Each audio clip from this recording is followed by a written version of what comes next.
Economic forecasting can often seem more of an art than a science. Last week, Professor Charles Colgan of the USM Muskie School issued his annual and much anticipated prediction for 2012. Brian Knobloch talked with Professor Colgan about the factors that go into this calculation. Professor Colgan, what goes into making up an economic forecast? Well, we use a lot of different information from various government agencies, private sources, but basically it's all put into a computer model that we work with colleagues from the rest of New England on. We let the computer model run, we see what it produces, and then we take a look at it to see how much sense it makes and derive the final forecast from that. It's pretty much the way that the weather is forecast. It's just a different type of mathematics. And is this forecast that you're working on, is this for Maine or New England or a larger area? What's the geographical area? I do a forecast for Maine. It's based on a national and a regional forecast. So my particular forecast is for Maine, but it all starts with a national economic forecast. And of all the factors that go into there, how much is actual facts and how much is sort of assumptions on people's behavior? Well, there's a great deal of data that goes into the model, some of it preliminary and some of it kind of weak measurement.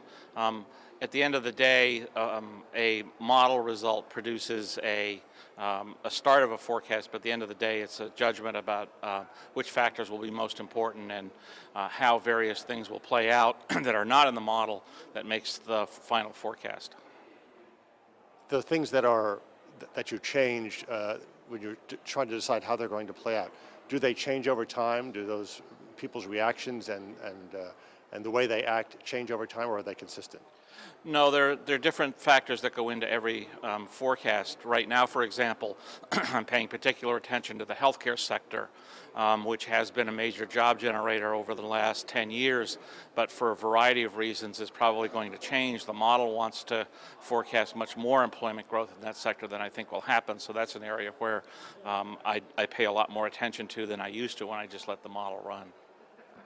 People in their personal lives tend to focus on short-term goals and short-term events, but should they be taking a longer-term view in terms of their own personal economics and finances? Well, clearly there is both a short-term and a long-term view that's needed. In my own work, we look at both the short-term next year, we look at 5 years ahead, and we look at as long as 50 years ahead. And we're trying to balance all of those different time horizons with the information that we have. And it's not dissimilar for the individual or the household who needs to figure out what to pay this month, how to get through this year, and then how to save for retirement and so on. What are the headlines of your forecast for this year? Well, the outlook for 2012 is essentially for a continuation of 2011 in Maine, essentially flat to slightly up employment growth. There's not a lot of impetus behind much growth this year, and a great deal of risks in the forecast caused by political and world events that we really can't control.